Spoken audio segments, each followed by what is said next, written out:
Hello. Wait. Hey. Oh, there you guys are. Okay. You can unmute now. Perfect. So we're back after a hiatus. I was on vacation in a faraway land for a bit, and then Yes. came home a little sick, as everyone usually does after a vacation. It happens. Yeah. So not a ton of news to talk about this week. Some comic book stuff, some Stan Lee documentary stuff. If you happen to watch a Stan Lee doc, which I did this week. Secret Invasion starts tomorrow. The Flash came out. Craven the Hunter trailer came out. Yeah. So we have a few things to talk about. We also have an unboxing from the UK and locally from Ontario of Nowhere Comics. They had a 4-year anniversary sale, so they had 50% off back issues. So I picked up some stuff from there. I know Steve has a pile of things to go through for himself, and Josh has none, but that's usually the case. Okay, so first, this is kind of old. It's from a couple weeks ago before I left. We can get to talk about, and maybe Steve can talk about how much of a pain it is to get new comics in store. Image Comics signs exclusive deal to Lunar Distribution. Image Comics has announced a worldwide exclusive distribution deal with Lunar Distribution. The agreement will be effective as of the Image Comics title going on sale in September, which will become available to order on the Lunar Distribution website for retailers on June 14th for direct market distribution to comic book stores. Image Comics was previously exclusive to Diamond Comic distributors, but now becomes one of the largest publishers signed with Lunar distributors, second only to DC. Press release states that Image Comics and Lunar will share further communications with the direct market, including details on next steps for a seamless transition for retailers. So now we have... I'm curious if this is going to be, if Diamond's going to treat this the same way that they treat Penguin Random House stuff, which is like Marvel, by making it available through their platform. You know, they're basically, for Marvel, they will happily be an extra middleman. So I wonder if they're going to try to do the same thing with Image. So currently, Marvel's with Penguin, DC's with Diamond, and now Image is going to Lunar. No, DC's with Lunar. Oh. I thought they went back to Diamond for like North America, but Lunar. Oh, okay. Well, from when I order, I'm not able to order DC through Diamond. I have to order it through Lunar. Oh. Now, okay. if I want to order Marvel books, I can order Marvel directly from Penguin, or I can buy it through Diamond, who will get it from Penguin. Jesus. So I'm curious to know if they're gonna. If they're going to Lunar, if that means that Diamond is completely not going to be taking Image at all anymore. So is there anything that comic book retailers order from Diamond now that's not from Penguin? Like, do they have their own? Sure, yeah. Like if I want to get Dynamite books or Boom books, I have to go to Diamond. Okay, they still have those. Yep. Oh, okay. But they've lost a lot of market share. If I wanted to pay extra, I could buy my Marvel books through Diamond. But I don't have the ability to buy my DC books through Diamond. So I suspect that means that I will no longer be able to order my Image books from Diamond. So, you know, upfront ordering, not a huge deal, but sometimes on the back end, if you miss something and you're like, oh man, I missed issue 4, right. And then I log into Penguin and it's completely sold out. But I log into Diamond and Diamond might have a couple copies. So it's nice to have those two, different routes. Did you notice a change in quality when DC left Diamond? Like shipping wise, damages. I think they all have damages once in a while, and I don't really see more. It doesn't seem like one is more than the other. You know, it just happens. It's humans handling delicate items, and the more that these publishers skimp out on paper quality, yeah. The more you'll see those damages turn up. I just noticed, I think it was IDW books kind of have a lower quality, it seemed like, of paper, because IDW used to be like top of the line. Yeah. A bit. I would say Marvel for a while there during the pandemic had kind of some questionable paper choices, but that could have been more just. But even still, stock. their cover stock is just about the same, if not the same, as their interior. IDW used to have really high quality cover stock, but there was a couple books I got recently that I'm like, go in the Marvel route here. DC's cardstock variants are incredibly durable, it seems, and Boom usually does pretty good with that as well. I'm trying to think of a Marvel cardstock, just regular book I've gotten as a variant. They don't do cardstocks at all, do they? No. Seems strange to me. Okay. Marvel announces a new Dark X-Men team. The X-Men are no strangers to adversity and have been able to adapt to an ever-changing world over the years. Lately, though, the world's had to adapt to them courtesy of the nation of Krakoa and the X-Men's advancements in science and technology. Unfortunately, they are set to be on the heels again following Marvel's X-Men Hellfire Gala in July, which will take us into the fall of X. The X-Men will gather themselves after what is described as a shattering defeat, and from that defeat will emerge a new team of Dark X-Men led by Madeline Pryor. The team will certainly live up to the title too, and you can check out the full team cover by Steven Segovia below. Dark X-Men will be written by Steve Fox, drawn by Jonas Scarf. They put together quite the team. The Dark X-Men will not lack for power, but they'll easily be one of the more unpredictable X teams in recent years. It consists of Madeline Pryor, Havoc, Archangel, Gambit, Azazel, Zero, Albert, and M-Plate. And that's quite a weird mix. Yeah, that's a weird mix. Yeah. Is that a raccoon tail? Yeah, it's a raccoon tail. Yeah. I got him in here.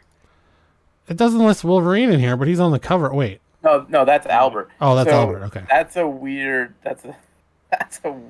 group. Interesting. That is weird. Who's the dude on the left? Zero? Okay. Yeah, I've read a bit of the Krakoa stuff, but I'm not caught up on it yet. I mean, Albert's been around forever. He not forever, since the 90s. Zero's, I think it's Agent Zero. He was in the Weapon X series. Azazel is. He's been around. Yeah, it's him. Yeah.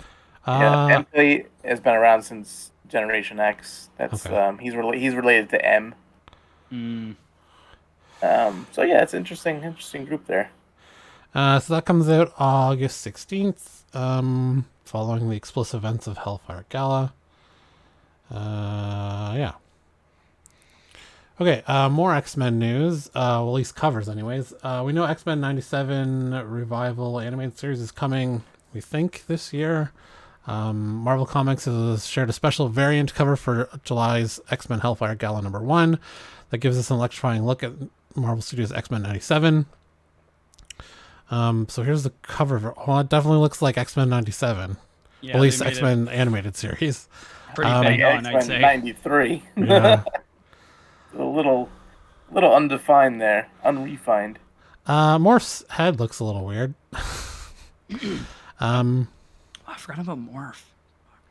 Yeah, he died and then came back as Dark Morph. Right. Yeah, so we know Cal Dodd is back. They have announced some voice actors. I believe there was some controversy last week over. Oh yes. So Sunspot is supposed to be in the new series, and we learned Brazilian actor Gui Agostini will lend his voice to Roberto da Costa. However, the character has long been the subject of whitewashing claims, first in the New Mutants live-action movie and now in X-Men 97. I don't even remember him being it. Well, you know what? I don't really remember that much about the New Mutants movie, do you? I don't remember much about it either, but yeah, I don't remember him. Did you watch it, Steve? Yeah, I liked it. I thought he was one of the main guys.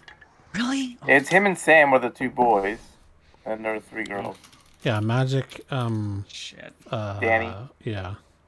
Oh, right, yeah. So Bo DeMeo, who is the showrunner, I guess left Twitter over the backlash of being whitewashed again.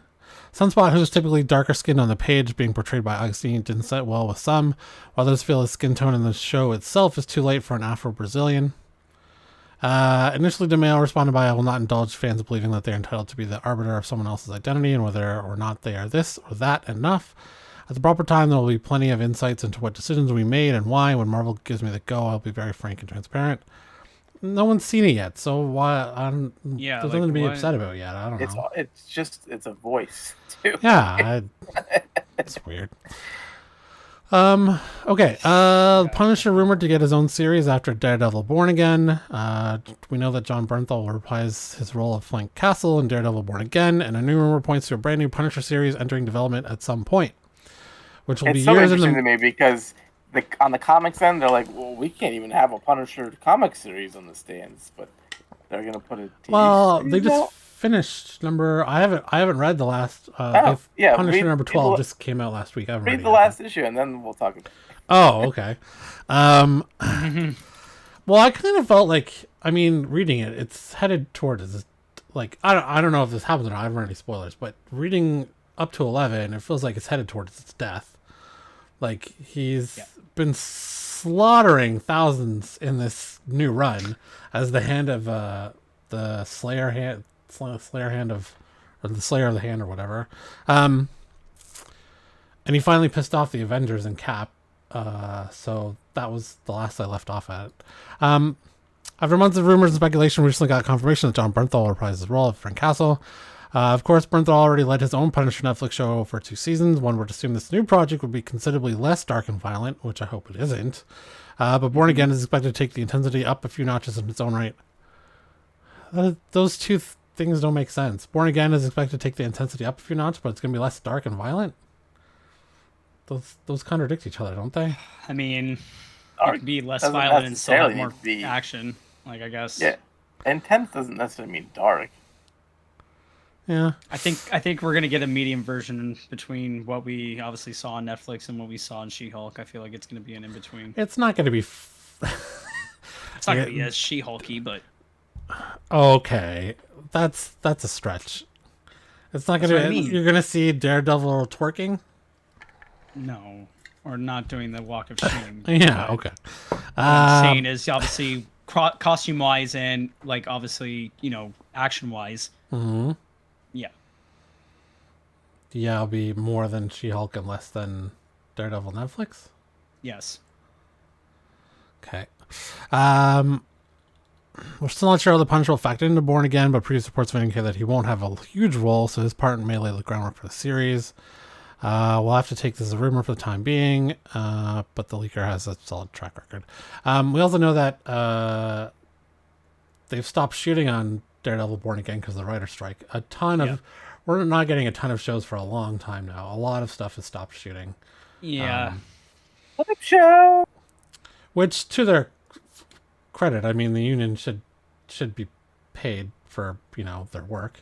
It's Absolutely. most things they're fighting for is to not be replaced by AI, which who wouldn't want to put that in But place? I do think I've heard that they are also fighting to be able to use AI and get paid to use AI. Oh, are they? Oh, I didn't hear that part. I also didn't hear that part. to be I've heard honest that with from you. someone. I Oh, don't really? know how realistic it is, but some of the things that they're looking to do with AI is really interesting. Like, I don't know, like customization of movies. So, like, if you were like, "Oh man, I would love to see the first Star Wars movie," but everybody's played by Chris Farley, like Oh my you god! could have that. Like, Could we that have sounds it like? or like you Stop. could be an extra. You could be one of the characters in Star Wars. Like, that's a Dude, cool, you know what? That's actually crazy. Like, if Isn't you that? think But about it, wouldn't like, that be a cool use of AI? That's awesome. Well, I feel like that's That's getting into Star Trek mental. holodeck kind of territory Yeah. of creating a whole virtual environment. That I you didn't can... even think about that. Like putting yourself in the movie. Like, Uh-huh. oh yeah, you want to put yourself in your favorite movie? That's $1,000.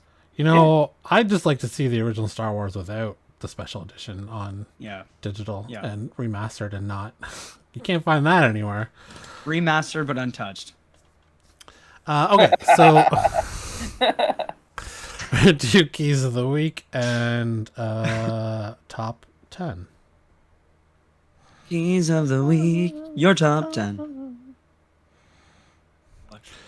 Okay, how many Void Rivals did you sell this past week, Steve? So I didn't sell any because I have a hard time getting the images that I need Oh, on Tuesday to actually properly list them on Wednesday when I list my new books. oh, So I actually didn't end up listing my Void Rival number ones anywhere, so they haven't sold any. anywhere. Did you pre-order enough to get a one in? What's that one in? I think a 1 in 50 went for $250. I think I saw. No, that's a lot. That's a So lot. I haven't read. I have a copy sitting behind me. Void Rivals is the start of the new Transformers GI Joe universe, if I understand correctly. Written by Robert Kirkman. Right, but that wasn't like there was no. I don't remember seeing any of that in the solicitation. Yeah, they didn't announce that till I think the day before I started reading stuff about it.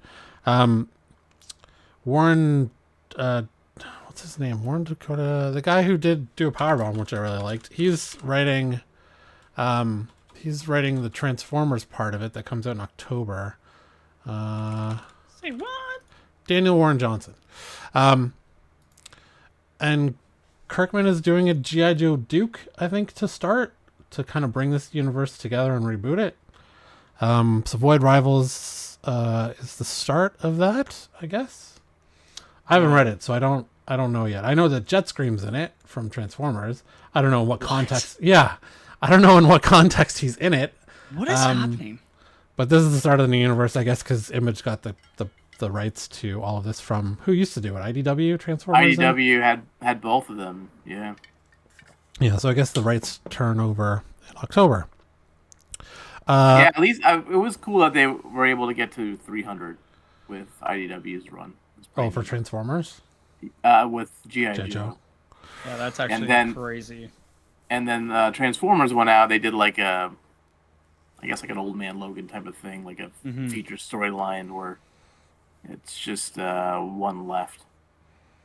So it was cool that they were able to, they saw the end coming and were able to kind of put some cool last minute things together.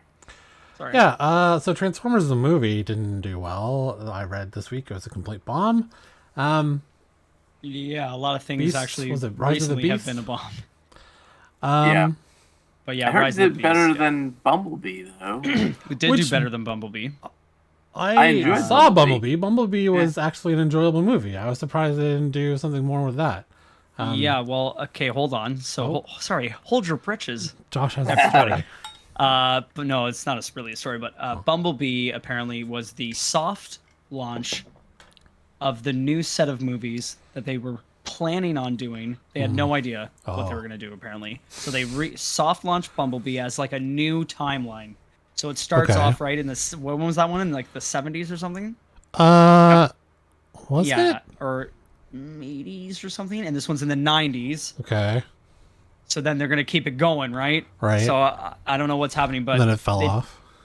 Well, I don't know, but I haven't seen the film yet, but that's their plan. They have a plan.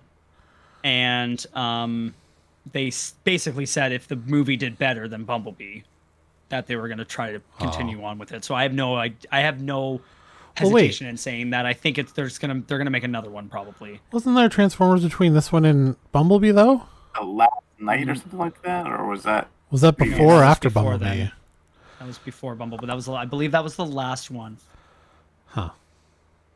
I never saw the last night. I think I've only seen the first 2 originals, and then I kind of gave up. My sister is in the second one. Oh yeah. What? She's an extra. Get the hell out of here! That's amazing. Last night was 2017. Bumblebee was 2018. Oh, okay. Yeah. And there hasn't been 5 years. There hasn't been 5 years later. Oh, is this That's one? Okay. crazy. It feels like Bumblebee feels like it came out 2 years ago. Really? I don't know what world you live in, man. A very slow world. Okay, so thank you. Number 1 this week is She-Hulk. Number 1. I'm not sure what era this is or run this is from. So that's an excellent. Sure. That's a fun run. That's a fun run to read. First, Bailey Briggs. Yeah. So supposedly that's the. I don't know. Spoilers. There's a big character that debuted recently, and that potentially is Secret Identity, or it is a Secret Identity. Oh, okay. So that's been blowing up. I was telling a bunch of them, I'm like, why is this book selling? And I did my research finally to figure it out. But I ended up selling many too cheap. Coyotes number 1. I guess Coyotes has been optioned. Mm-hmm. So this guy, Sean, the writer of this book, is the nephew of the guy who owns my LCS in town over here. Yeah. Do you know what it's about? It looks like a samurai. Nope. Cover looks like a samurai or a ninja or something. Okay. Oh, it's by also Jordan Peele's doing it. Oh, well then. No wonder it's going up in price.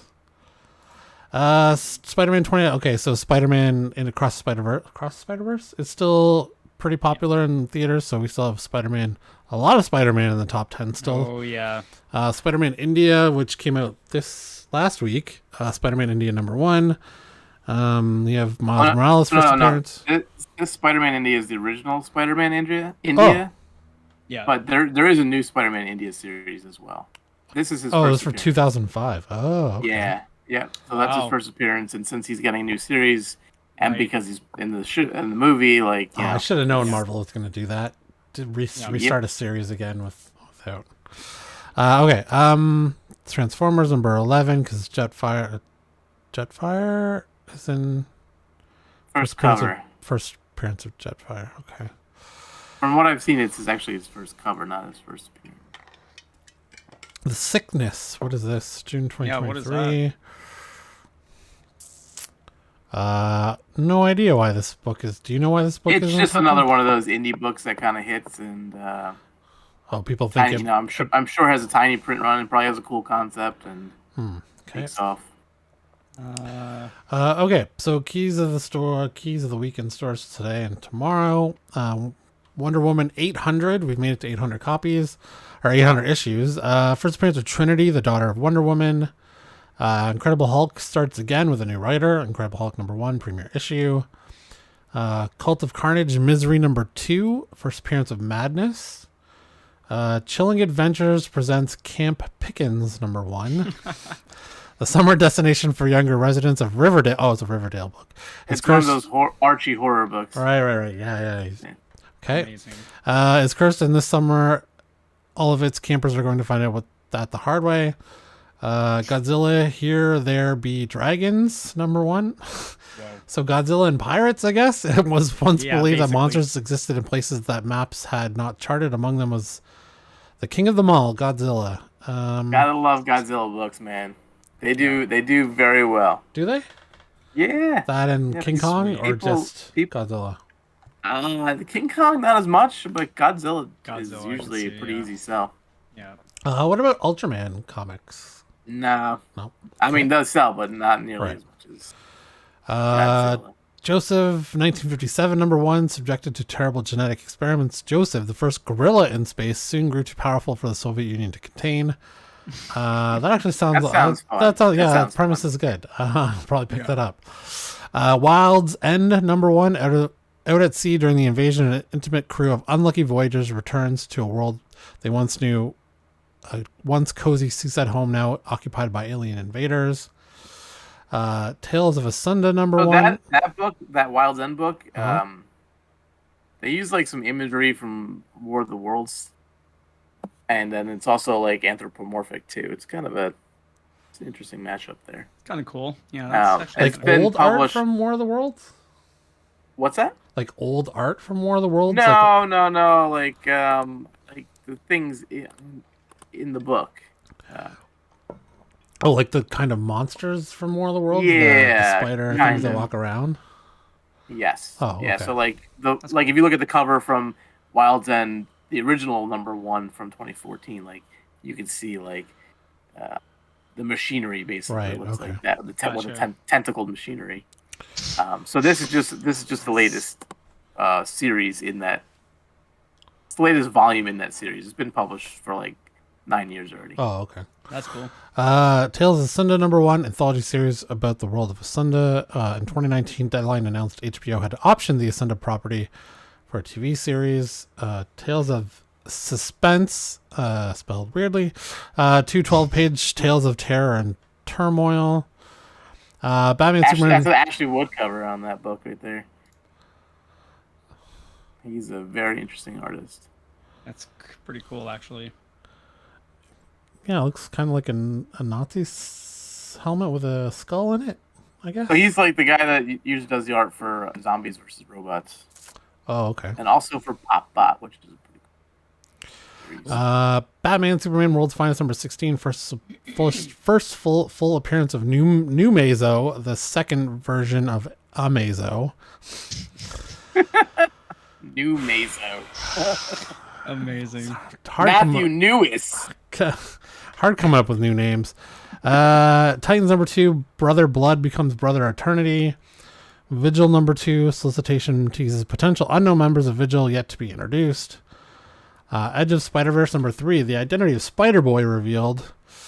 Miles Morales, Spider-Man number 7, debut of Miles Morales' armored suit, debut of Iron Man Dragon Slayer armor, and Carnage Reigns crossover part 6.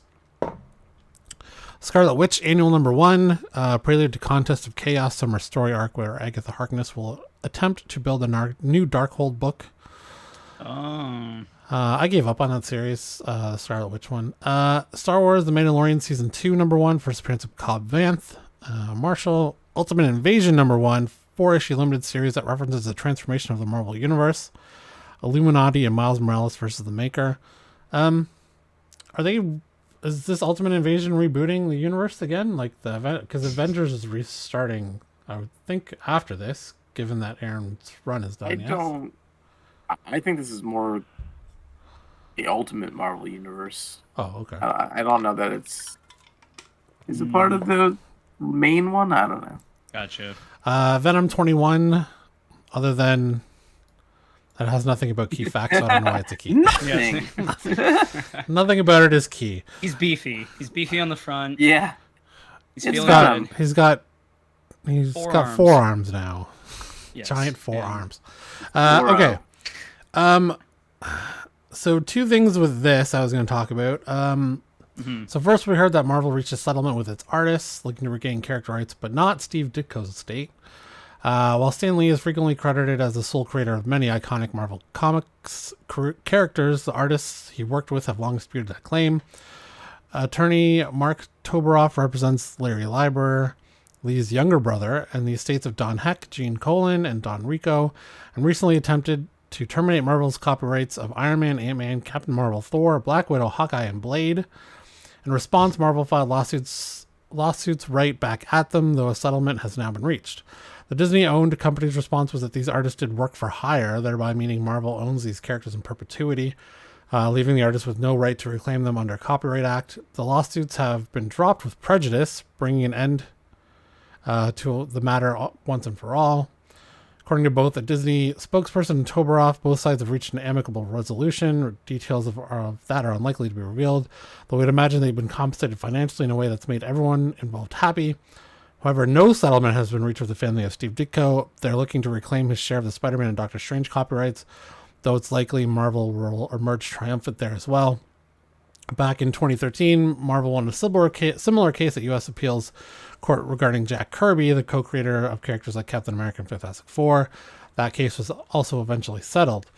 Marvel Studios will release a Stan Lee documentary on Disney Plus this Friday, though that looks set to be more akin to celebration of his life than any other sort of exploration with the artists he worked with were credited properly. Did anyone watch the Stan Lee documentary? Not yet. Yeah, it just came out on Friday. So after the documentary came out, Jack Kirby's son, Neil, released a statement through Twitter, through the Twitter account of his daughter Jillian, criticizing the documentary for treating Kirby, a creator of many of Marvel's most popular characters, as an afterthought. Quote, "It's not any big secret there's always been controversy over the parts that were played in the creation and success of Marvel characters. Stan Lee had the fortunate circumstance to have access to the corporate megaphone and media that he used to create his own mythos to the creation of the Marvel character pantheon." It adds, "He made himself the voice of Marvel, so for several decades he was the only man standing and blessed with a long life. The last man standing, my father, died in 1994. It should be noted, and is generally accepted, that Stan Lee had limited knowledge of history, mythology, or science. On the other hand, my father's knowledge of these subjects, to which I and many others can personally attest, was extensive. Einstein summed it up better: more the knowledge, lesser the ego; lesser the knowledge, the more the ego." Neil's statement goes on to criticize the credits received when it comes to character creation, noting the writer turned publisher is listed as co-creator on virtually every character created by the House of Ideas throughout the 60s. So first, the settlement. I'm sure they paid lots of money to have the artist go away. Yeah. Um, Like we're talking multiple cabins. cabins? Purchased. Yeah, I just meant like They could purchased buy multiple cabins Yeah. with the money. They Oh, could- yes, multiple cabins. Yeah. Now we know what Josh wants in life. Oh, it's so bad. I just want a cabin in the woods. a Just cottage, want to hang out. a cottage in Muskoka. Oh yeah. So in the Stan Lee documentary, 100%, they like touch here and there on Jack Kirby and Steve Ditko. Like Stan would give them the ideas and the kind of the plot, and then they would go draw it, and then he would do the dialogue and make it fit afterwards. In terms of Spider-Man, Stan Lee said, well, I came up with the idea. I came up with Peter Parker, that he's a kid, that he has problems, blah, blah, blah. And then I told Jack and Steve to like draw it, right? Jack's point was it's not really his. In the documentary, they have like a phone call between him and Stan on a radio show that was supposed to be amicable at first because it was the anniversary of something. And then Stan and Jack just start arguing with each other over the radio about who owns the character and who created it. It was fun, and it was awkward for the radio host. He's like, "Yeah, I didn't want to get into this, guys. Let's go back to the." Jack's contention was the character didn't really exist until I put it on paper, and then that's what makes the character. And Stan's like, "Well, I could have given it to any artist. I came up with the idea of Spider-Man and his powers and etc." For just Spider-Man, kind of side with Stan on that. I felt like he probably could have given it to any artist at the time and had kind of the same result. Because he was writing the scripts and coming up with the stories, but he wasn't drawing Spider-Man or the panels. Right.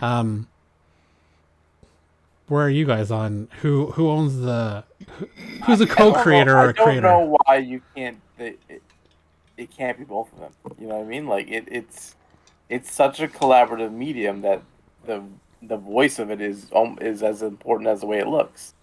Like it to me, it's both of them, and then it gets more complex too. Than like, even though those two guys created it, like I think Jack Kirby did the cover, which Ditko did the interiors, and then on top of that, like so many people that came after that added things that we know about the character now that seem so important. It's a really complex brew to get down to the real creator, but certainly the guy who first drew it and the guy who first wrote it are the creator. I don't know why it's such a butting of heads. I don't get it. Yeah, maybe it's a bit more of that old mentality of subcontractors work for hire. Like I'm the boss and you work for me, so I own it. I think, well, this is one of the reasons why, like McFarlane left and started Image, right? That those artists own their IP, what they create. Oh, I'm not saying that either of them own it. I'm just saying that they created it. I think all of it is work for hire at this point. It's. So do you think Marvel is in the right then to say that they own the copyright to those characters? I wouldn't want to be bringing the case against them to say that they're not the copyright holder. Well, would that be because they have so much money just to burn you out in lawyer fees, or they have a strong case? And I think they have a pretty strong case. Obviously, precedent of publishing these characters for 60 years has withstood quite a bit, and it's not the first time these cases have been brought up. Yeah. And then obviously, that too, they have the deepest pockets that you could ever think of. So, trying to out lawyer them is going to be challenging too. Yeah. But for today's artists and writers, do you think they're entitled to a piece in digital rights of the characters they create underneath a publisher like Image or IDW or Boom or whatever? Like those people, honestly, those companies have hired that person to make them a book that sells. It's challenging because you can go out and self-publish on your own and own it 100%. But who's going to see it? Who's going to see it? not to say it never happens, but Right. it's very seldom. Now you can get picked up by a publisher who has some ability to get your work out there, and your work could be a hit. Yeah. So certainly, I don't know that they need to own it, but they certainly played some part in its success. So that's kind of up to, I think, it's in the hands of the creators of where they think, when they're putting these deals together and publishing deals together, is how valuable is that ability to get your stuff out there. Yeah. That's true. It certainly does have value. Yeah. Probably at this point, I'm not really sure how, are all comic book writers and artists now subcontractors with publishers, or are they actually employed by the company? No, I think when they go with Image, I think that they own it outright, but they just have to pay Image, a percentage per book maybe, or they need to hit certain sales minimums, or Image is going to get paid, but I'm not saying that Image owns it. Right, but in terms of kind of industry standard right now, are you employed by Marvel with a contract, or are you a work for hire with a different contract with different rules of, if you're a subcontractor, you're self-employed and you're hired out by this company to do it, as opposed to if you're hired by Marvel with a contract of you're an employee and you get benefits and etc., then I would think the contracts for maybe owning IP looks different with studios than... I have no clue. I used to see a lot about exclusives and exclusive writers and artists, but I don't even see many articles about that anymore. Yeah. Oh, yeah. Okay. Okay. Moving on. Marvel Zombies Black, White, and Blood is coming out. Marvel's had I don't know if they sell well, but I've purchased all of them, the Black, White, and Blood series from Elektra, Deadpool, Wolverine, and now they're doing Darth Vader. Do you know if they sell well, Steve? Do you sell the Black, White, and Blood? One did well. I have very limited interest in actually reading them, because they're very short stories, all of them. Yeah, There's nothing. They're one-offs of a couple pages each, and and they're real hit or miss when you get an anthology. There were some Moon Knight ones that were pretty terrible, but the Wolverine ones were good. That's cool. The Elektra ones. I like a longer, overarching storyline. So these, 8-page story just doesn't hit it for me. In recent years, Marvel Comics Black, White, and Blood titles have delivered some of the most violent and savage adventures of pulp culture's deadliest icons, including Wolverine, Carnage, Moon Knight, and even the Dark Lord of the Sith, Darth Vader. The line continues this October by reviving Marvel Zombies as a part of a new 4-issue series, just in time for Halloween season. Marvel Zombies and Black, White, and Blood will satisfy your cravings with terror with shocking tales from a host of all-star writers and artists. Described as action-packed, utterly original, gloriously gory anthology series. The stories are set in a universe where Avengers, X-Men, Spider-Man, and many more Marvel heroes and villains are beset by ever-growing zombie horde.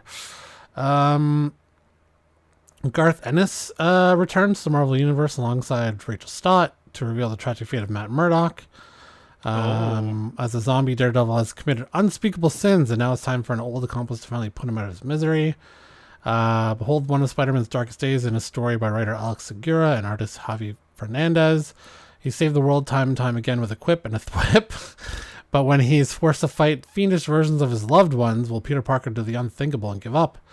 Writer Ashley Allen makes her Marvel Comics debut and teams up with artist Justin Mason for a jaw-dropping Moon Knight tale. Discover how Khonshu, god of the moon and vengeance, intervenes during apocalyptic times to protect his loyal avatar, Mark Spector. So that's the first cover. Goes on sale in October. It's a Gabriel Del Auto cover. The cover's dope. Yeah, I'm not sure. The bone seems sweet sticking out. I mean, it's almost as good as the Frank Miller Wolverine. So I'm definitely going to be all about it. Oh my god! I saw today. I didn't put it in here, but he did a cover for Daredevil that's coming out that looks better, but almost as bad. Oh, maybe I can find it. Okay, just take a pause because you're gonna have to clip this because I don't know if you've checked our views on some of our clips. Yeah. But the Frank Miller one has exploded. Oh, really? What's it at? Like 1,200. Oh, wow. Yeah. Daredevil, Frank Miller, new So anyway. cover. Prepare your Oh, butts. here it is. Yeah. Can you guys see that? That's not bad. That like one's that. definitely not bad. The face kind of looks kind of weird. He's really It's a chunky little in the jaw. weird. And his Yeah, that knees looks are fine, huge. though. That looks fine. Okay. Yeah, I'm fine Yeah. with that. Okay. Yeah, it's much I'll better. allow it. Yeah. Okay. Hulk. Marvel Studios may have finally regained the rights to the Jade Giant Solo franchise from Universal. I love that the title of that is May Have. Well, nobody knows for sure, right? Yeah, but Yeah. so why? Oh my! Do you know how many 'Cause articles rumors, I've seen? baby. Do you know how many articles I've seen about? Oh, this is when they're gonna end. This is when it's gonna end. Yeah. There's just So, so much. People just did need you- to fill the internet with nonsense, huh? Did you like the Ang Lee Hulk? No, it was terrible. It was terrible. Josh, did you like the Ang Lee Hulk? No. The Incredible Hulk, though, I really did like. With Edward that. Norton. Yes, that was. Yes, that, I that was Edward great. Norton. I Yes. actually Such a good enjoyed job. that one quite a bit, to be honest And I with you. loved at the beginning of it that they just kind of gave you a quick recap of exactly how the Hulk came into being. Mhm. Skip right over the origin. We're just going right into Yeah. the cool part of the story. Yeah. So what a great way to handle that.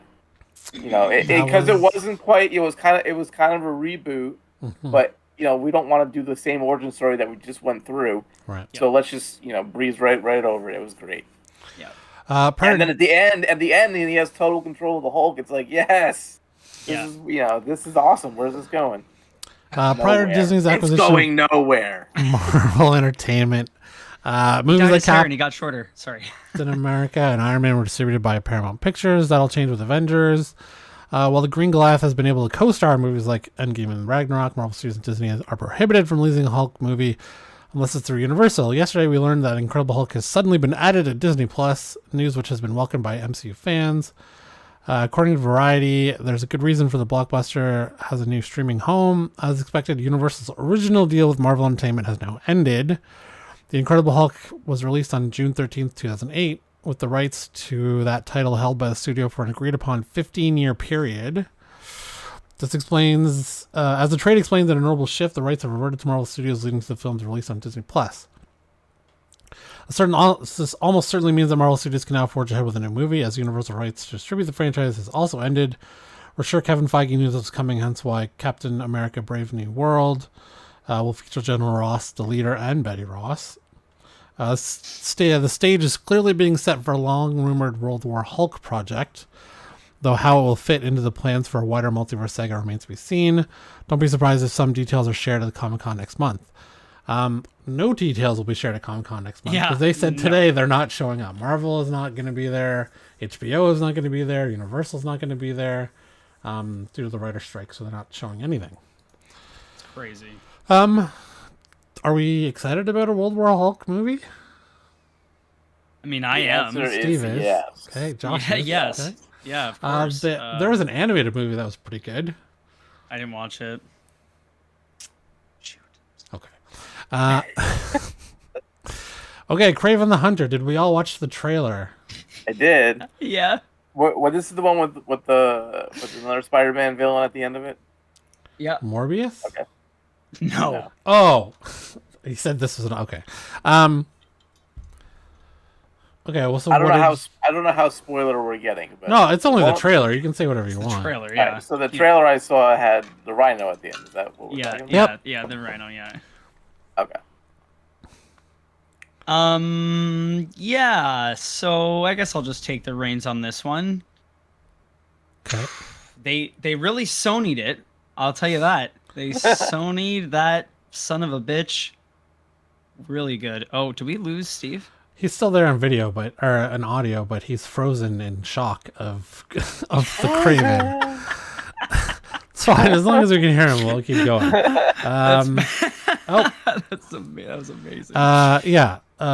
Sorry. Continue, Josh. Yeah, sorry. So they definitely Sony'd that bad boy real hard, and I feel like as soon as they cut to that third cut where he was like looking and like the vision was like pulsating and like kind of vignetted, I was like, they instantly Morbius'd. They instantly morbed his vision. Steve is gone. Which has screwed up our video. Oh, I'm there's half back. and half, baby. Yeah. What's up? That's cool. That's cool. Oh, is this camera gonna come back? That's okay. It's fine. If All your camera's, as long as we can hear you, it's fine. It's all good, baby. All right. Okay. Ooh. So, sorry. I'm Continue, on top. Josh. You're on bottom. So no, I was just saying that. Yeah, they totally morbed it, but other than that, Morbed. they morbed it. But the action scenes looked decent. I liked them a lot, but everything else was kind of tough. Russell Crowe seemed dope. Aaron Taylor Johnson looks all right. Yeah. I kind of care. Like, it's like I kind of give a shit. Oh, Cyclops. Where do I want to go? Maybe right here. But he's restarting his computer. I bet he is. Yeah. But We'll keep vamping until he comes back. yeah. Go ahead, please. I like Aaron Taylor Johnson. He was, Yes. kick ass. I like him a lot. Yeah. He was Quicksilver who died too soon. Wait. He was good in Bullet Train. Very good. Probably one of the best parts of that movie. He's probably fine in this. Like, you expect the payoff to be Spider-Man one day, but we know it's not going to happen. Probably not. It's weird that. Oh, he's back again. Oh, baby. Sorry about that. It's fine. No worries. I'm not working, am I? I can hear you. As long as we can hear you, it's fine. I don't care to see your face. Then I can't show you my pickups and my Oh yeah, that's true. stuff I read. Did you reboot your computer? I did, yeah. Did you try turning it on and then off again? Well, go reboot the internet in that little box over there. The special magical box. Oh, yeah. But yes. Well, we can save your unboxing, I guess, for next week. Oh.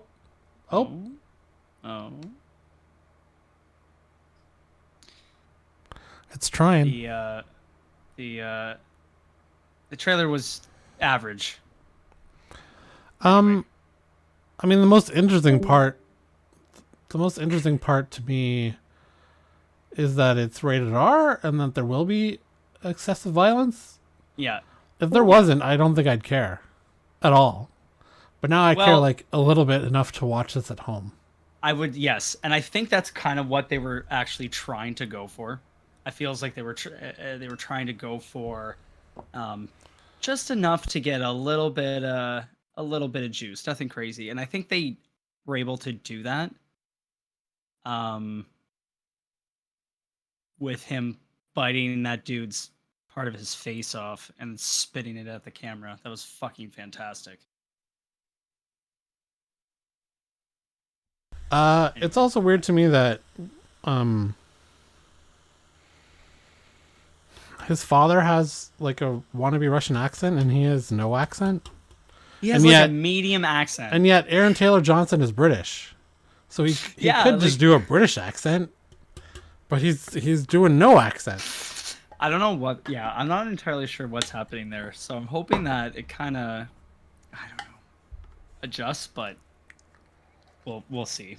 I mean, they shot it already. They're not going to change. They're going to voice him over. Yeah, the whole thing with an accent. Yeah. So I think he's going to have something of an accent or something. But fuck, maybe it's in and out. Maybe he's doing different voices to hunt his prey. Voices.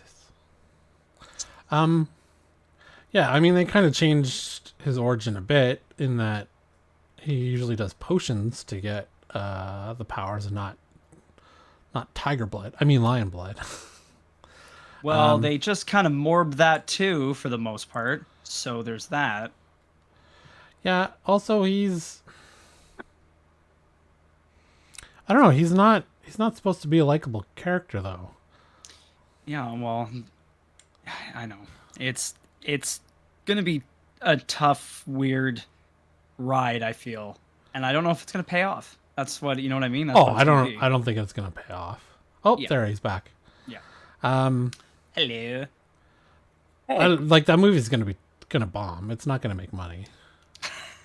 I don't really see who's gonna find it interesting to see it. That's not a comic fan. Well, what about all the Aaron Taylor Johnson sycophants who Fans. think he's hot? I mean, maybe. So we were talking about the trailer. You have been in and out. What's your thoughts on the trailer? It's just that. It's like, who is this movie made for except for Sony to be like, we're going to try to put together a supervillain universe. But, I mean, who would want to see, if you didn't know anything about Kraven the Hunter, why would you be interested in that movie? I don't see the interest in the movie. The only interest is if you get the Spider-Man payoff, which we won't. We won't get that. Right, but what I'm saying for the common man who's not a comic book fan, like, why would they go to see that movie? Well, I guess maybe the over-the-top violence? I don't know. Being an action movie, to me, it like looks it's very uninteresting. Until you get to the Rhino, and then I'm like, oh yeah, I want to see what the Rhino looks like. But that's about it. Yeah. Are you okay with them changing him into a rhino and not a suit? No, but I mean, I still want to see it. Look, that's much better than Paul Giamatti's Robo Rhino. Yeah, sure. the Okay. Robo Rhino, I'll give you that one. Yeah. Yeah. Okay. So will you go to theaters to see this? No. Okay. No.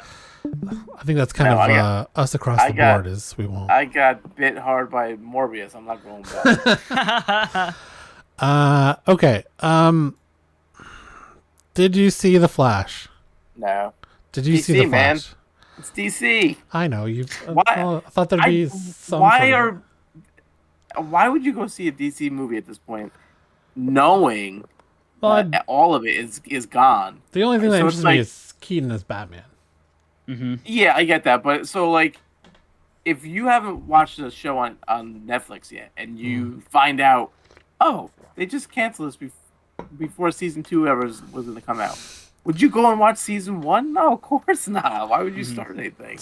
I feel like that's almost all of these DCEUs. When you know that they're all gonna not count for anything. It's the exact reason I canceled Netflix is because they cancel shows before I even get to watch the first season. Yeah, the only thing that interested me about this movie is Michael Keaton as Batman. Apparently Sasha Calle as Supergirl is pretty great, but other than that, I've heard the CGI is fucking terrible. Although the director was like, it's supposed to be that way. Which all the Marvel guys should have been like, yeah, it's supposed to be terrible. Getting on the joke. Yeah, so it's not doing well at the box office. Per Deadline, The Flash earned $55 million across North America during its first 3 days in theaters, while the DC Universe title is expected to reach $64 million throughout the holiday weekend. Both figures fell short of the projected $75 million. The Flash is predicted to reel in during its first weekend. The overall Andy Muschietti-helmed effort boasts a worldwide box office take of $138 million against a budget of $220 million. What do audiences and critics think of The Flash, despite being held as one of the best superhero movies ever made by DC Studios' James Gunn? Which he has to say that. He's trying to save a bit of money. There's no way he's going to be like, this movie is terrible, but I hope you go see it, just to give us a little boost going in. Many reasons have been attributed to its slow start, including the fact that the lead actor Ezra Miller was largely absent from the Flash marketing efforts, not doing interviews or press events for the movie. Miller was the center of various controversies in 2022, including allegations of grooming minors, assault, burglary, and disorderly conduct. The award-winning actor recently appeared at the Flash's world premiere, where he thanked fans for their support, as well as DC for the discernment and care shown as he went through his legal troubles and mental health issues. So ridiculous. Flash at 66% on Rotten Tomatoes. Yeah, most people seem to say Michael Keaton is great, Supergirl's great in it, the rest is terrible. I had a friend who saw it, and he said Ezra Miller's shtick gets old in the first 10 minutes. It's mostly bad until Keaton shows up. Keaton kind of saves the movie as being at least entertaining until the end. And the CGI was from PlayStation 2 era video games. Was the report I got. Wait. So I can't wait. I'll probably watch it when it comes out on digital, which I assume is going to be in 2 weeks. Yeah, I'm gonna assume it's just gonna my be fast God. as fuck. Like within, I would like. Okay, what was the last? Sorry, what was the last time for streaming versus release versus streaming? Was it 45 days? Was? HBO Warner Brothers, I think, was doing 45 days. Disney does 90 days now. Okay, so I'm gonna say within 2 months, in under 2 months. Well, Shazam came out like 4 weeks after it came Didn't out. Black Adam No come out like way. two weeks later? Yeah, it's been pretty quick for HBO or for Warner Brothers to throw it on HBO Max. God. So I specifically remember Shazam because it was doing so poorly at the box office. They wanted to throw it on while they still had marketing going for it. I expect they'll do the same thing with Flash. Like, they still have it. Shazam 2 is less than a month. Yeah, well, they still have it in the zeitgeist. I thought Black Adam was like almost immediately. 1 second. I feel like Black Adam was 45 to 60 days. Because it did okay at the box office, just based on The Rock. I'm not sure it made money, but it did better than. Let's see. It was released on HBO Less than 2 months. less than 2 months, November 22nd. Yeah, so the thing that Or did two- happen with two- the Flash. That's Yeah. crazy. That's crazy. And But see, it's such a potential problem though, because then no one's gonna go to theaters because like, oh, I'll just wait the 45 yeah. days, Oh, that's like. and yeah, then everything is gonna be a failure in theaters as we measure it now. So they're gonna have to come up with some different Sure. type of way to measure this stuff Mm-hmm. because it looks to me it looks like almost everything is flopping now, Oh yeah. Other than Spider-Verse, except everything has for been toast. Spider-Verse and Mario. Yeah. Yeah. Yeah, Guardians did 850 million. Oh, sorry. Guardians did well. I Yeah, my apologize. apologies. I apologize. Yes, Guardians is Guardians 3 as well, but everything, everything. Okay, Ant-Man. let's be real. Everything with a bad story and bad characters, whether or not they were established or not, bombed. Yeah. And that's what it was. And it's like the Flash movie had, I would say, that had a lot of potential. And let's be real, I bet it was a pretty solid movie that they had together for the most part before they had to change everything and add a bunch of shit. Because how much was What- Ezra in this movie? What probably throughout the whole previous thing. track record of DC movies are you basing that this was going to be good before? Dude, Shazams are the best. Shazam 1. And Yeah. Teen Titans Go to the Movies is top-notch DC entertainment. Yeah. So I guess the next big movie that comes out, which we'll have to gauge for there's 2 big movies coming out. There's Mission Impossible: Dead Reckoning 1, and Indiana Jones. Indy. Like Apparently, those are supposed to be indie big reviews are summer bad. tentpole movies. It doesn't look like Indy's tracking very well. Although No. my wife and I are definitely going to see it opening weekend. I gotta go. Yeah, I gotta like- go see it. So, It's gonna be terrible, probably. But I don't know. I like James Mangold movies. He's made some good movies, so I kind of have faith in him. I really. I was let down by 4, so I'm expecting it to be around Oh yeah, but that type of. yeah, movie. like Phoebe Waller-Bridge, I really enjoy as well. Like Fleabag was a great show, and I think she had some input on writing for this. That's cool. And James Mangold's done Logan. I know you're not a huge fan of Logan. I thought that was fantastic. He did Ford versus Ferrari, which I just rewatched on the boat, actually, on the cruise. So I don't know. I trust the director to do a good job with this, but we'll see. Well, look, I hope it's excellent. Yeah. I mean, since it's his for sure last one, he's over 80 now. There can't be an Indy 6 at 87 years old, right? No, he said that was it. So. Okay. So yeah. One more thing before the unboxing and what we're reading. Marvel fans can't believe Studios skipping Comic-Con. This came out today before the stream. Marvel Studios held its biggest Hall H panel in recent memory last summer. It looks like The Kevin Feige-led outfit is taking this year off. Tuesday afternoon news broke the studio was skipping any major reveals given the ongoing Writers Guild of America strike. It doubled the looming strike from the Screen Actors Guild. It's possible more studios won't be partaking in the annual Comic-Con. Have you ever been to Comic-Con, Steve? Like the big one in San Diego? Just the New York one. I have not gone to San Diego. Well, the New York one is like, I feel like the New York one's kind of second biggest. So a lot of stars go there too. Yeah. Is it crazy? It is crazy. Yeah, it's Cool. It's like a sea of people sometimes. Ugh. You know, it's tough to even stop once in a while, depending on when you're there. Now, when you go to one, you know, if you go to one in Philly, Yeah. wide open, the difference is amazing between New York Crazy. and other shows that I've been to. You mean for attendance or like there's a lot? Yeah, for attendance. It is incredible the amount of people there. Do you find less comic book vendors in New York than you do in Philly? Because I've seen people criticize the bigger Comic Cons for not being about comics anymore, and it's. I think that's pretty accurate of all the big ones. Yeah, it's there's so much non-comic stuff. You know, I don't know if you're going to New York Comic Con to get good deals. I think it's more of like the spectacle, and selection. There's an incredible selection of comics there. Right. It's cool to go meet artists and writers that are set up there too. So. Oh yeah. So I see why it's gotten the way it's gotten. You know, you're attracting people who probably aren't reading comics day in and day out. Mm-hmm.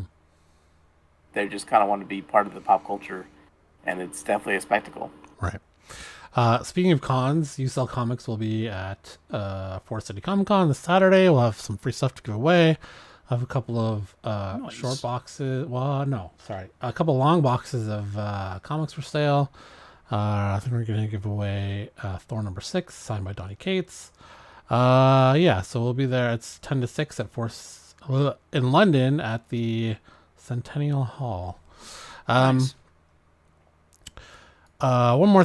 Oh, that's not what I wanted. It was this one. Okay. So this week we had some good books go up on You Sell Comics for sale. Ooh. While you were all away, we had a big sale on You Sell Comics. Hulk 180 and a 9.2 sold. Oh. $2,500. Nice, Yeah, nice. from this vendor, Lucky Jackalope. He puts some good stuff up. This week he put up a Amazing Spider-Man 252 CBCS 9.4 first black costume for $449, which I feel like is a good price for a 9.4. Yeah. He also put up a Ghost Rider #1 in 1973. Matt, are you salivating at that? It's too much for me right now. Given I just got back from the UK. We'll see if it's still there in a while. $5.99 for 7.5. CBCS from Lucky Jackalope. And then we also had a vendor put up a lot of Captain America books. Not just dollar books, but there's some decent ones in here. He also had a really 230 right there with the Hulk. Which number were you talking about? 230. Oh, he didn't put Hold down a little bit. Keep going. No. this one right here. Yeah, right there. Yeah. Yeah, is that 230? He didn't put numbers in it. Which I'll No, have to. it's not. It's not 230. It's 257. Almost. He's a UK seller, actually, and he put up this one. Nice. That's first Battlestar, or what becomes Battlestar. Yeah, Mm-hmm. yeah. So that's a UK vendor, O'Malley Comics. And speaking of the UK, so I guess we'll get to that now.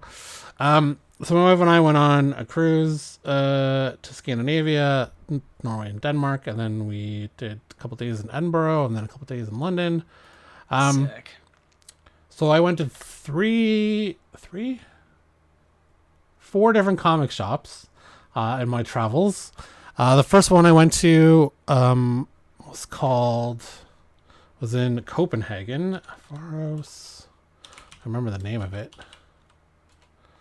Yeah, this Faros Cigaretter. I don't know. It's in Danish. But in the on the website, it said it had comics. So we made the trek, and it wasn't close to where we were, so it was a bit of a walk, which is fine. We got to see a lot more of the city. And I get there, and there are 0 comics. It's all Funko Pops and Blu-ray DVDs. Dude, I made a similar mistake in Jersey. Oh, And, yeah? I show up and it is like wall-to-wall Pops, and there's like one bin of 50-cent comics bin. I was like, well, why is this popping up on Google as a comic store? Yes. So I understand your frustration. Yeah. Like it was, aside from, like, if it was, a local town that I had gone to and been disappointed, like, fine. But it was better that it was in a city I'd never been to, like Copenhagen, which was the best city out of the 4 we had been to or got to go to for the cruise. Copenhagen was fantastic. So the other 2 I tried was one in Edinburgh. There's a chain called Forbidden Planet in the UK. So I went to the Edinburgh location. Super small, no back issues, only trades, and new issues of the week. They had and it was a tiny store too. So I understand why they had no back issues. But they had room for Funko Pops, of course. Of course. And I went up to the counter. I'm like, do you guys have back issues? They're like, yeah, we don't have room for that, so we just send them elsewhere. I'm like, oh, like to the London store? And she's like, you can try there for back issues. I'm like, oh, okay. So they didn't even know where they went to? No. Yeah, like I think they go on a website somewhere. Like they don't do have a them. website. Yeah, okay. well, they should go to Usell Comics. Yes. Steve and I will get in touch with Forbidden Planet, the franchise. Hello, Matty. Yeah.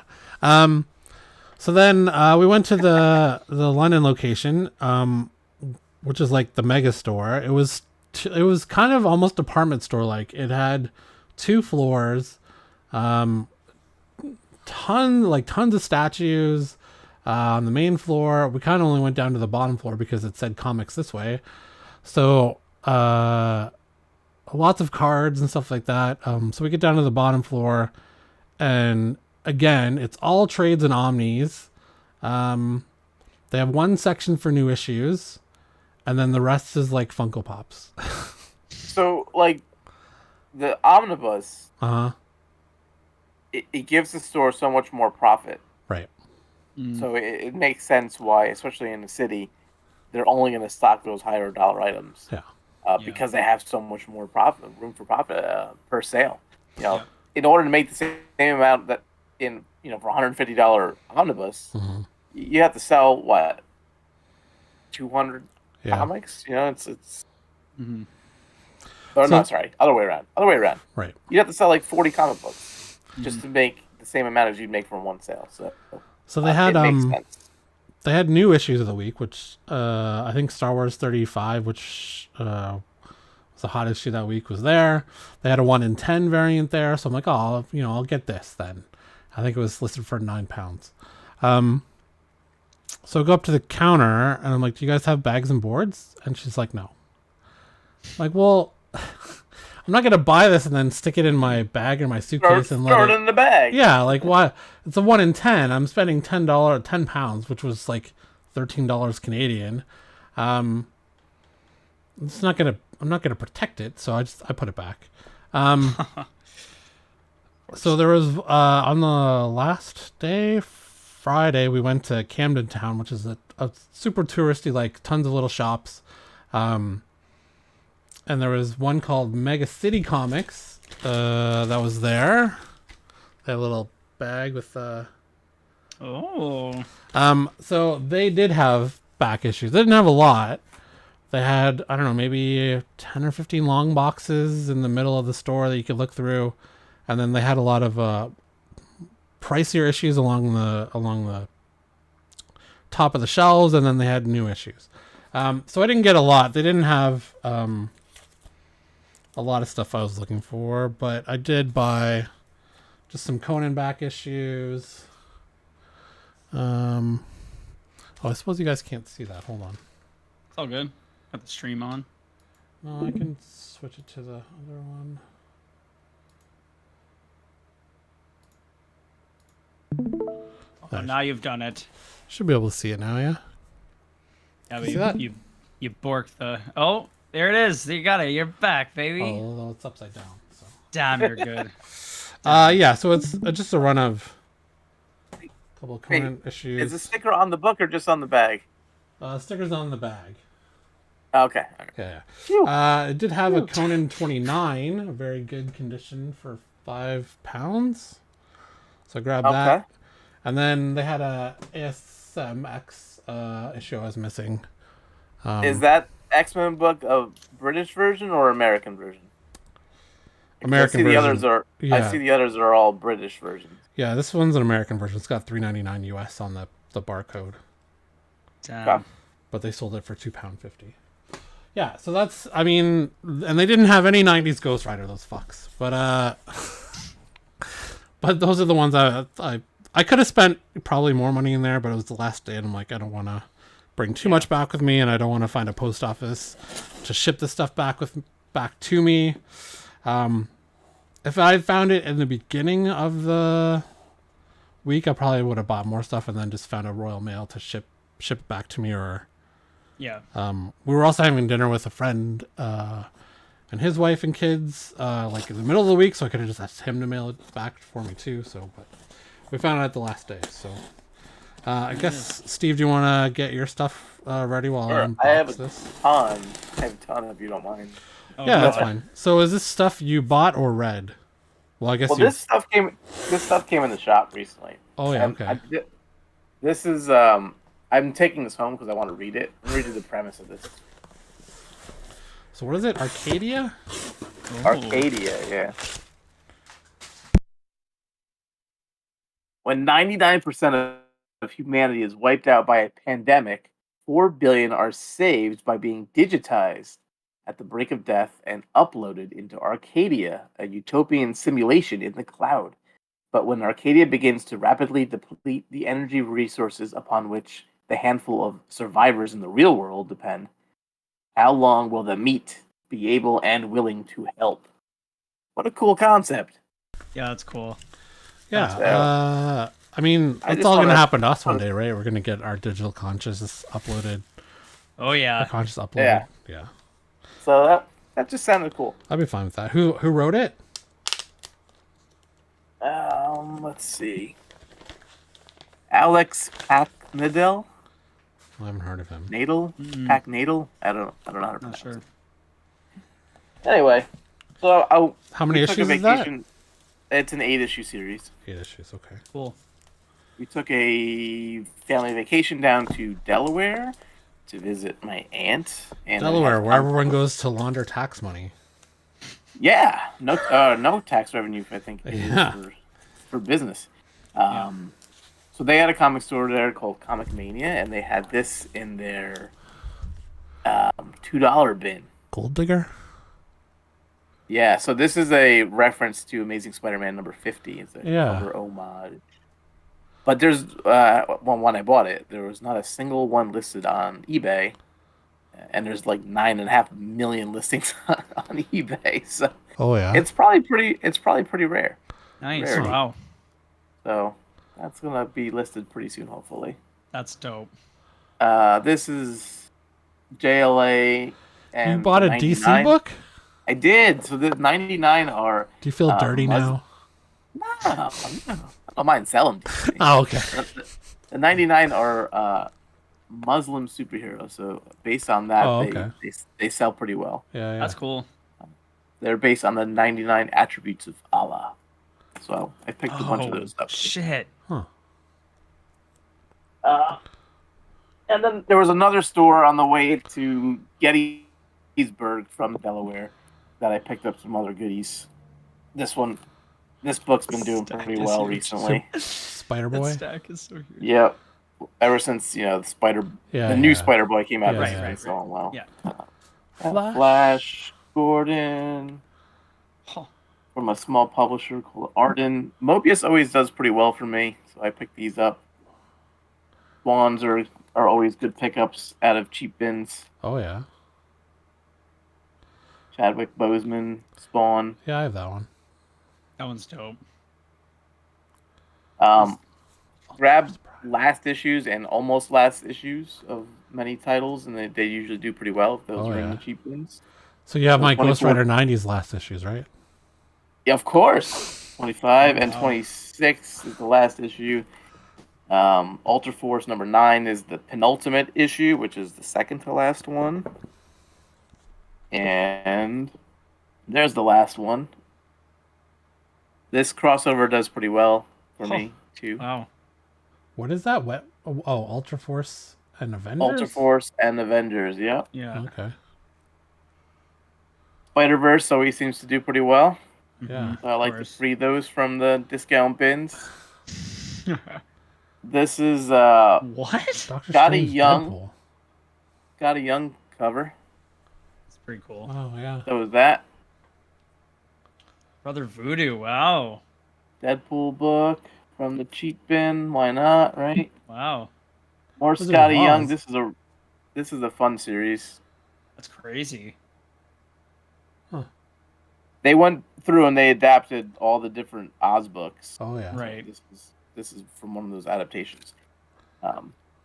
Instead of the movie where they kind of throw a bunch into the one movie, they took the time to adapt each book. Right. This crossover does pretty well. The Midnight Sun stuff. Yeah, yeah. Plays. More. This is a penultimate issue, It's kind of dope. and that's the last issue from that run. Okay. The Spider-Man Back in Blacks do really well. This is a Clayton Crane cover, Oh, yeah. and this is paying homage to Craven's Last Hunt. Yeah, yeah. That's an awesome looking cover, and Yeah, so for is this sure. Venom cover. Wow. Yeah. This one was this one was for me. I was actually missing Strange Academy number 2, and while I'm looking for the first printing, I figured in the meantime I would settle for the fourth so I could read it. There's number 3 and number 4. Those were cool. This is an Age of Apocalypse What If that does pretty well usually. Had not ended. Nice. Yeah, Whoa. it will end. Galactus is gonna come eat them all. And this is the last issue of X-Men Classic, which was the reprint series. This Yeah, was the a pretty low. originals. Who's the What one year at did the that come bottom? out? 92? This is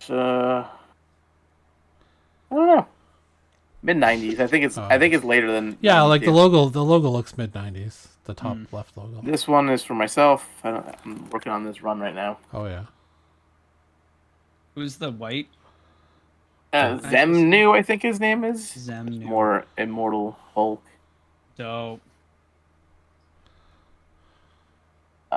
This is Killmonger. I don't have that one. Or I didn't have that one. And this one finishes off my Ghost Rider run. The was the the last- original. For all of the Ghost Riders. Oh, you didn't tell me you had all of the 90s Ghost Rider. I do. Well, I do, yeah.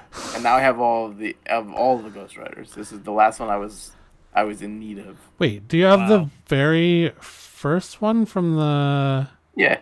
not the Johnny Blaze one, but the one before that? The Oh, cowboy Ghost The Rider? Cowboy. No, I don't have those. Sorry, I take it back. I don't have all the Ghost Riders. Just the ones with the flaming head. The important ones. Yeah. And then we took another trip Oh my to god. So when is you're it on these called? trips, do you just get dropped off and the kids and your partner just does the family vacation stuff? No. So like the first one we were at my aunt's, so I just took a quick run downtown to check Right. out the store.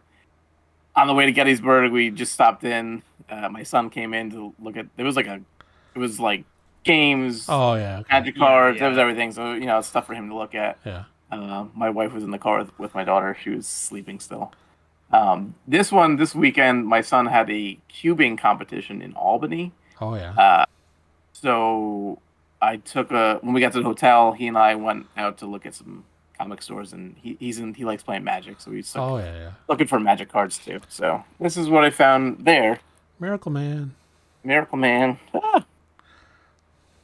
Miracle Man number 15 is from the original Eclipse series was always very pricey, Oh yeah. and even the reprint is pretty sought after. So for $1, that was a good find. Yeah. This is yeah, but it's Carnage. So Do those not come with boards, just bags? these were in their dollar bin, Oh, so no And- boards. and they ended up selling them to me for 50 cents a piece. So Oh, nice. yeah, Look at you, I wasn't negotiator. I wasn't expecting any bags of boards. Yeah. So yeah, Carnage. How can you pass up Carnage? Another Carnage That's issue. sick. These AC books Super big. usually do pretty well too. Of So course. FemForce has quite a following, and they have a pretty low print run, so they're not too common. Mm-hmm. But I was happy to find a bunch of these in this store. Some of these I've sold for like $50 Oh wow. in the past. Wow. Yeah, so 50 cents is a very happy price for me. Yeah, yeah. Multiples too, eh? Of the same. Yeah. Wow.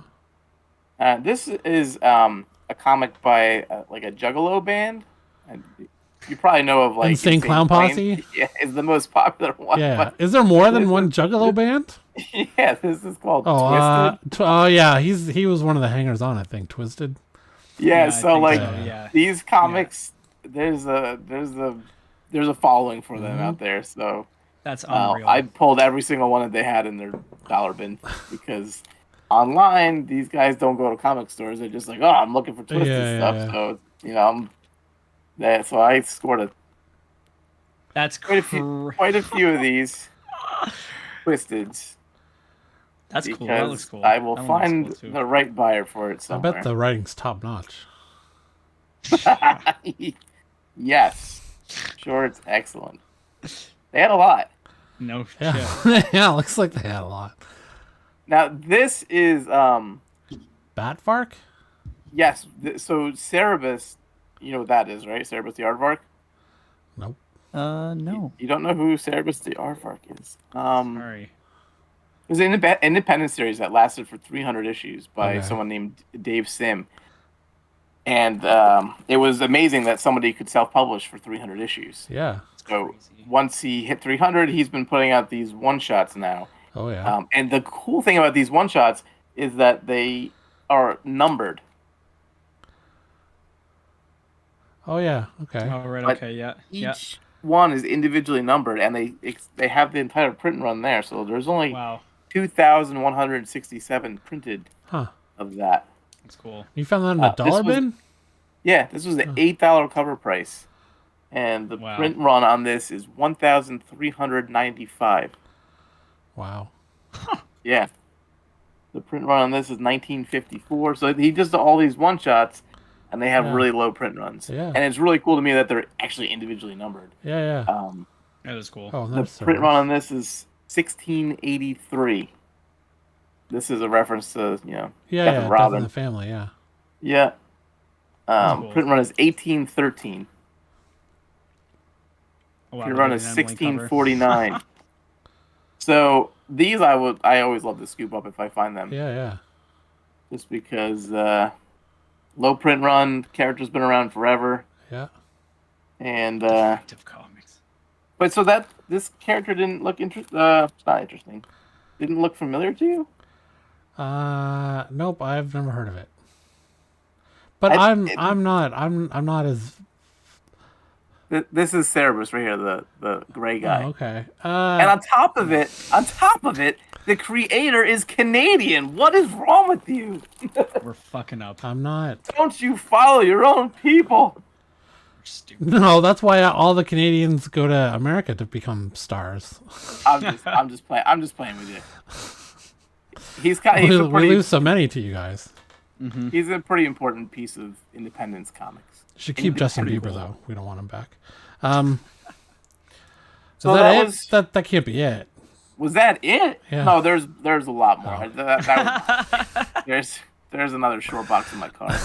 Amazing. What are you reading this week, or have been reading? Oh right, reading. Oh, you grab the box. Yeah. Ugh. So my son has been interested in learning about Spider-Man, so we moved Yeah. on to we did Sinister Six, and then we moved on to a cool Venom storyline that I like. Yeah. In this storyline, Venom like knocks out Spider-Man, takes him to an island, Okay. and Spider-Man's like, I'm never gonna get this guy away from me, because he knows who I am, he knows where I live, he knows who my wife is, so he ends up like pretending that he's dead after an explosion on the island, and he puts his costume on some skeletal remains that are there, Okay. and he then, in his skivvies, he heads out into the ocean to a boat that's out there. He's rescued by a boat. Venom thinks that he has finally killed Spider-Man, so he then remains on the Oh island. yeah, I remember that cover. Yep, he remains on the island after his goal has been completed in his mind. And he doesn't come back until Spider-Man goes to find him because he needs help to fight Carnage. Ah. So that was That's cool. which happens, 20 issues after this. Yeah. So that was a fun story to show him. I like this storyline, so we read through this as well.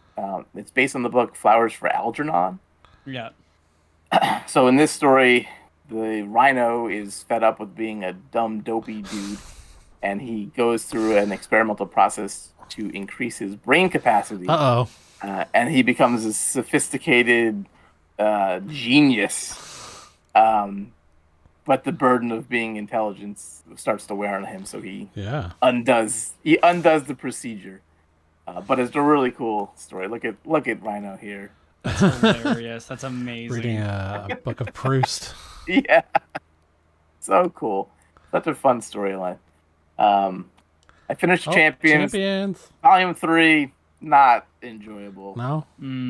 No, it's like I said, it was the whole like Civil War thing where kids can't be superheroes. Yeah. It just was kind of tired and not as enjoyable as the first 2 volumes. Right. Tough. And the villain was like Roxanne, which is to me like such a snoozer of a concept. Like when the big business is just the villain, it's like that's the most interesting thing we got going on. Yeah. So not to my liking. Another cool series here. This is going back to, we have those classic creators going back and doing stories set in timelines from when they worked on the books. Right. So this is JMD Mateus working on Ben Reilly when he took over as Spider-Man. So this was fun to go through. Those are sweet. Some cool covers. Yeah, 5-issue miniseries. This was better than the last Spider-Man 2099 miniseries. This is kind of almost akin to, let's say, if you wanted to do Maximum Carnage 2099, that's what this storyline would be. So you've got this group of heroes, and you have this group of villains fighting against each other. Introduction of a lot of new characters. Blade 2099, yeah. This is not an introduction. Punisher's been around for a while. And it's not a new Punisher 2099. But there is a new Venom 2099 in this series. And there's a Daredevil as well. It was better. It wasn't excellent, but it was much better than the previous one. And then I read Monica Rambeau, Photon. Yeah. Oh, is that done now? This seems 5 issues. Kind of pointless. Yeah, I read the first issue and was like, I don't think I'm going to get the other ones. Yeah, I think you made a good decision. So this was a lot of alternate reality stuff, which is very weird fit for this character. Yeah. It seemed out of character for her to have this type of adventure. So the covers look cool. Yeah. But I wouldn't. I'd read something else, I think. So that's where I'm at. Nice. So I'll go through the Nowhere back issue unboxing really quickly. Still working on my Detective Comics run. So this is all 50% off if for anything under $5. So you said Detective Comics? Yeah, so I'm doing a I'm working backwards through Detective Comics. There's no ever get to I'll see how far I can go back. What's the cutoff that you're trying to go to? Until I get to the point where that's too much money for that issue, I'm done. I'll just go from that and then go back forward to get all that, and then it's done. Like That's coming what I'm up saying, to. but like, what issue do you think that's gonna be? So I have the Jock 800 coming up. Okay. That one I'm probably okay with because it's an amazing, great cover. But then there's a bunch of like dollar issues for 500s and 600s. So there's not a ton of like crazy priced issues in 5 and 6 and 7. Mm-hmm. So maybe when we get into the 300-400s, I'll take a look and be like, you know what, I'm done after that. But I know the one big issue coming up is that Jock cover. So story? Are you just collecting to collect, or are you trying to read oh, them? I'm gonna read them when because I get storyline wise, I think don't they kind of start over again once? So there is a Price new is happening? 50. Well, there was a new 52 detective reboot. Oh, I'm talking about like back in the 80s, like. I don't know. I was only 3 in the 80s, so I guess I'll find out. So, well, I think you could probably like so if you started around Frank Miller's run in the early 400s, that might be a good starting like. Don't point. go past this point. Yeah. Stop at 400. Yeah. Yeah. I think 400 has a Stephen King storyline. Oh yeah. Oh. Yeah. Well, I'm still in the 800, doing 800, so I'll check back in 20 years. Yeah. It's gonna be a while. Yeah. Yeah. We'll see. So this is some Hush stuff. Did you ever read Hush? I read the trade a long time ago. I'm not actually sure if I still have it. I might still have the Hush trade around here somewhere, but I did read it with his friend. My apologies, dude. I was talking about Batman, not Detective. Batman 400. And then right after that is when Frank Miller enters the scene. Oh, okay. Yeah. I don't know when Detective would be a good starting point. Some more Astonishing X-Men to fill my run. I think I only have like a couple issues left now of that. Have you read Astonishing X-Men? I'm gonna wait till I have the whole run before I dig in. Have you read? that Did you cover. read any of it though? Nope. I just know that it's all I know about it is that people really like it. Joss Whedon, who is a very good writer, who I liked a lot of his stuff, wrote it. His run is really good on that. Yeah. I really enjoyed it. Yeah, I think you're gonna dig it. More Excalibur stuff. 'Cause they were cheap. As they were cheap. This one I remember having as a kid. This issue, and Let's then see it. oh, it's just a random Excalibur one. But I remember my mom putting it up for sale at a garage sale without my permission. Some more Excalibur stuff. They had some lower numbers for Excalibur for $2 or $3, so that was nice, in good condition. And more astonishing. What I'm reading, I just finished. Well, currently I don't finish runs. I just read them as they go. But that one's done. Batman Deadly Joker. That was a good ending. Grimm number 10. Ooh. This is starting to get better. There's actually dialogue in this Dead Romans number 2. There wasn't a lot in the first one. Blood Tree is about a serial killer who strings up. He goes after the children of murderers because he's trying to prevent the line of. He's trying to prevent kids from murder. Like if your parent's a murderer, he's gonna string you up as an angel. He thinks he's sent from God to end the lines of all murderers. I don't know. Jesus. Lovely. Yeah, it's been pretty good. Paul Dano's run on Riddler, year 1. And then I'm reading the Star Trek, which has a crossover event coming called the Day of Blood. That's cool. I guess, Steve, you don't watch Star Trek, so you wouldn't know any of these characters. Okay. I know who they are. Oh, so Worf has a kid named Alexander. In Star Trek: The Next Generation, Alexander has become a terrorist. And he's running with Kalis, which is a legendary figure in the Klingon community. They're They're going around terrorizing and killing Federation officers and stuff. And it ties in with Deep Space Nine, the show too, and the ending of that with the Bajoran gods. in the wormhole. So yeah, it's been interesting so far, and I'll keep reading it. But that's what I've been. I have so many books to catch up on the last 2 weeks that the the checkout when I went to go pick up all my pull box from while I was away, the number was a bit more than I thought it would be for for how much it was going to be, but that's fine. Yeah. So we'll be back next week. Secret Invasion comes out tomorrow. Are you going to watch it? Yeah. Oh yeah.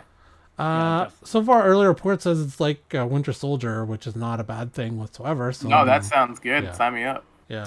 Oh, you know what? I'll just stop you right there. I can't do it next Tuesday night because I'm going to see The Cursed Child Harry Potter play before it leaves the theater.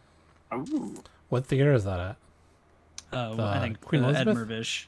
Oh yeah. No, I think it's Mirvish. Oh okay.